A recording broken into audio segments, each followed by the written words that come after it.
19শে September শুক্রবার বাংলাদেশ জাতীয়তাবাদী দল বিএনপির নারায়ণগঞ্জ জেলার প্রতিষ্ঠাতা সাধারণ সম্পাদক এবং সাবেক সংসদ সদস্য মরহুম কমান্ডার সিরাজুল ইসলাম সিরাজ সাহেবের স্ত্রী প্রয়াত রহিমা বেগমের দ্বিতীয় মৃত্যুবার্ষিকী উপলক্ষে পরিবারের পক্ষ থেকে ছোট মেয়ে সামিয়া ইসলাম নেভিনা, সহসভাপতি বাংলাদেশ জাতীয়তাবাদী মহিলা দল নারায়ণগঞ্জ জেলা শাখা ও সাধারণ সম্পাদক বাংলাদেশ মানবাধিকার কমিশন নারায়ণগঞ্জ জেলা শাখা এবং বড় ছেলে তারিক জিয়ার প্রজন্ম দল নারায়ণগঞ্জ জেলা শাখার উপদেষ্টা সাইফুল ইসলাম মার্টিনের উদ্যোগে শহরের টানবাজারস্থ এমপি সাহেবের নিজস্ব বাসভবনে আলোচনা, কোরআন খতম, মিলাদ মাহফিল ও দোয়ার আয়োজন করা হয়। উক্ত অনুষ্ঠানে উপস্থিত ছিলেন শহীদ রাষ্ট্রপতি জিয়াউর রহমানের পরিবারের অন্যতম সদস্য, তরুণ সমাজের আইকন, বিশিষ্ট শিক্ষানুরাগী জননেতা খন্দকার মোহাম্মদ মাহমুদুল হাসান আরমান। এছাড়াও এ অনুষ্ঠানে আরও উপস্থিত ছিলেন কবির প্রধান, সহসভাপতি ফতুল্লা থানা বিএনপি, রহিমা শরীফ মায়া, সভাপতি বাংলাদেশ জাতীয়তাবাদী মহিলা দল নারায়ণগঞ্জ জেলা শাখা, মোহাম্মদ শাহজাহান, সহসভাপতি জাসাস বন্দর নারায়ণগঞ্জ মহানগর, মোহাম্মদ মুরাদ হোসেন, বাংলাদেশ মানবাধিকার কমিশন সহ ফতুল্লা এবং সদর বন্দর এর বিএনপি ও অঙ্গ সংগঠনের সকল নেতৃবৃন্দ উপস্থিত ছিলেন। আমাদের নারায়ণগঞ্জের গণমানুষের নেতা, নারায়ণগঞ্জের সাবেক সংসদ সদস্য 4 আসনের কমান্ডার সিরাজুল ইসলাম সিরাজ ভাইয়ের সুযোগ্য সহধর্মিণী রহিমা সিরাজের আজকে দ্বিতীয় মৃত্যুবার্ষিকী।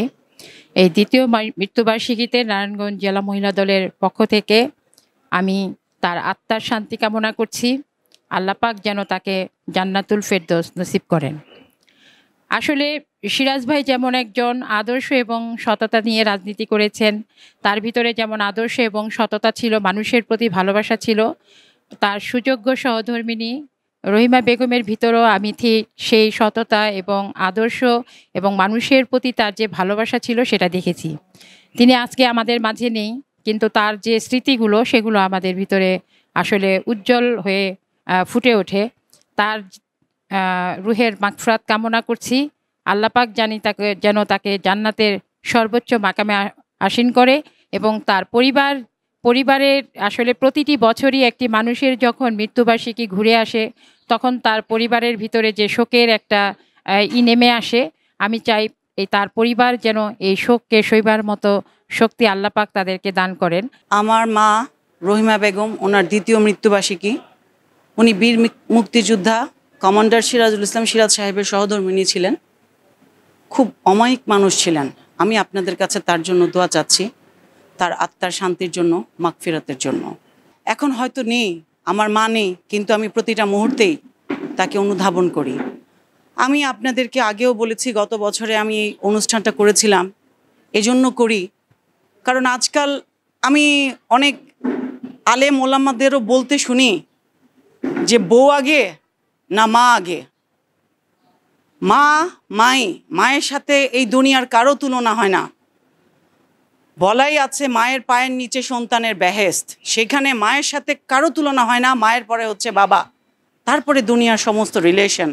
এজন্য আমি সবাইকে এতটুকুই বলতে চাই, মা বাবা থাকতে তাদেরকে শ্রদ্ধা করবেন, সম্মান করবেন, তাদেরকে যথাযোগ্য যেখানে যতটুকু সম্ভব তাদের জন্য করা যায়। কারণ মা বাবাকে করার, সেবা যত্ন করার, লালন পালন করার সৌভাগ্য সব সন্তানের হয় না।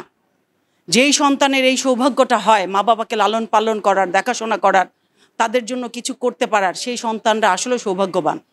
এই জন্য আমি সবাইকে বলবো, মা বাবা থাকতেই তাদের যত্ন নেবেন। যতদিন যাদের মা বাবা আছে, আমার মা বাবা নেই, আমি এখন বুঝি মা বাবা কী জিনিস। যাদের আছে দয়া করে মা বাবার যত্ন নেবেন। মা বাবার সাথে কারো তুলনা হয় না।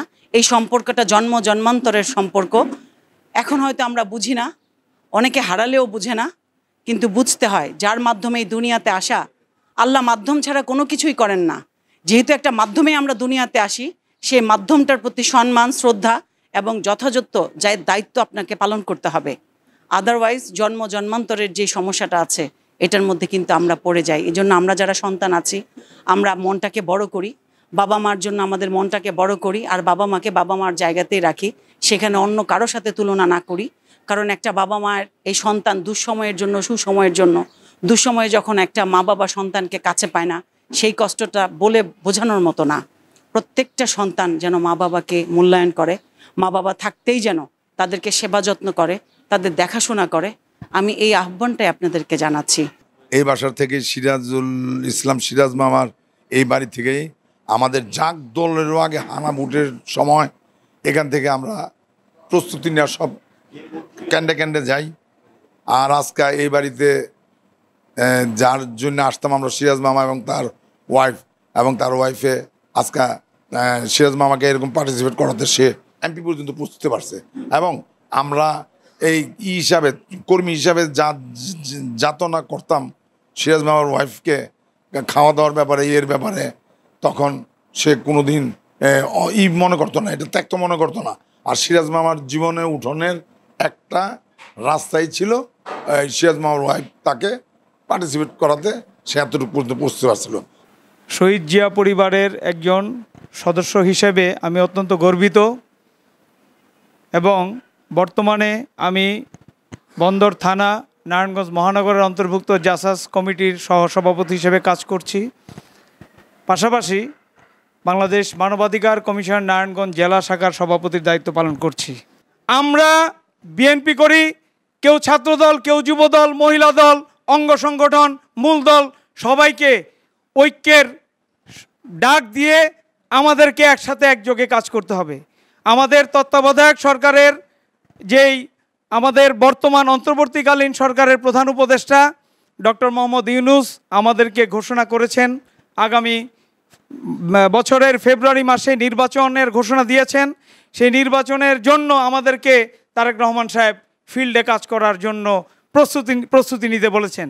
সুতরাং আমরা যদি জনগণের পাশে দাঁড়াই তাহলে জনগণের চাহিদা কি সেটা যদি আমরা বুঝতে পারি, সেই পালস যদি বুঝতে পারি, সেইটা যদি আমরা ফিল আপ করতে পারি তাহলে জনগণ আমাদেরকে ভোট দিবে, আদারওয়াইজ আমাদেরকে জনগণ প্রত্যাখ্যান করবে। সুতরাং আমাদের এখন সকলের উচিত জনগণের কাছে গিয়ে আমাদের ভারপ্রাপ্ত তারেক রহমান সাহেবের মেসেজগুলো পৌঁছে দেওয়া, বিএনপির অনেক ভালো কর্মগুলোকে হাইলাইটস করা, বিএনপির স্ট্র্যাটেজি কি সে 31 দফার মাধ্যমেই আমরা ঘরে ঘরে মানুষের কাছে পৌঁছে দিব। এটি আমাদের মূল লক্ষ্য, আর কোনো লক্ষ্য নাই। দল যাকে নমিনেশন দিবে আমরা তার পক্ষে কাজ করব।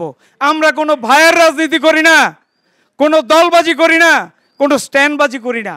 সুতরাং সততার রাজনীতি হিসেবে দলের মনোনয়ন বোর্ড যাকে নমিনেশন দিবে তাকেই তার পক্ষে কাজ করব।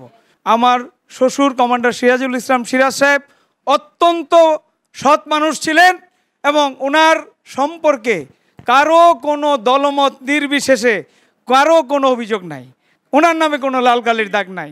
সুতরাং এই সিরাজ সাহেবের আদর্শ, উনি হচ্ছেন কার্বন কপি অব দি শহীদ প্রেসিডেন্ট জিয়াউর রহমান। সুতরাং এই কার্বন কপি আমরা যদি সকলেই হইতে পারি, আমরা যদি শহীদ প্রেসিডেন্ট জিয়াউর রহমান সাহেবের কার্বন কপি হইতে পারি, আমরা যদি কমান্ডার সিরাজুল ইসলাম সাহেবের কার্বন কপি হইতে পারি, তাইলে আমাদের দেশ সামনের দিকে এগিয়ে যাবে।